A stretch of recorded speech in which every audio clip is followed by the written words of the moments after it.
Welcome to the final developer diary for F1 2010.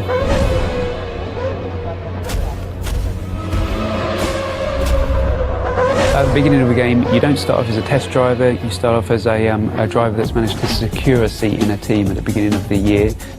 You know, in the real world, before you go to a track, before you start the season, you're fully aware with your team what the expectations are. Depending on the kind of difficulty level that you've selected, that determines the teams that are open to you at the beginning of the game. You always, as a driver, want to be beating your teammate. That really elevates you in the team. It also alerts the other teams to your ability. The garage is a key location in the game.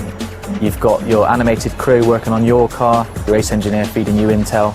You've actually been lucky enough to have real race engineers get into the motion capture suits and really just perform the tasks that they do day to day. And that really is a great sensation when you come in there and you see your whole team around you and you really feel a part of that atmosphere.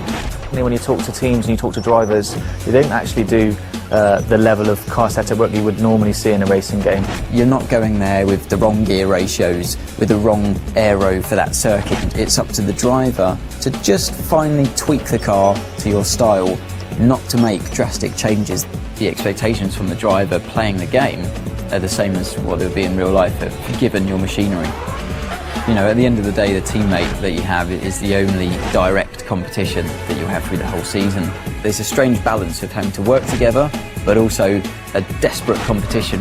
Where it gets a little bit personal is when it comes to events like qualifying and the race, definitely, where you're just out there to beat him no matter what. Your agent, the media and the paddock itself are your feedback mechanism for how well you're doing in the game.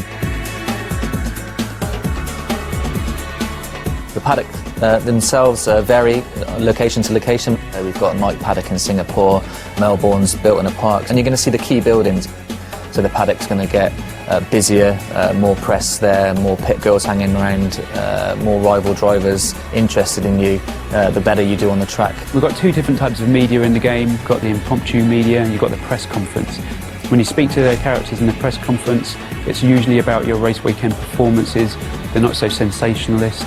It's an easier ride for you, definitely, but it's still a moment of celebration. Impromptu characters hanging around the paddock lane, they're always willing to take your first comments when you come out of practice qualifying and race. The hardest thing, I think, is that if you've had a bad result, then you have to speak to the media and you have to remain calm and always say the right thing. You have to be a little careful of what you say to the media.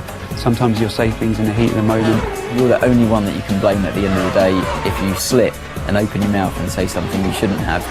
When you finished on the podium, it's 1, 2, 3. You can tell the press conference characters all about the race weekend. Those are all of the things that I want to try and portray in the game as what happens in real life. Way beyond any computer game I've ever played before.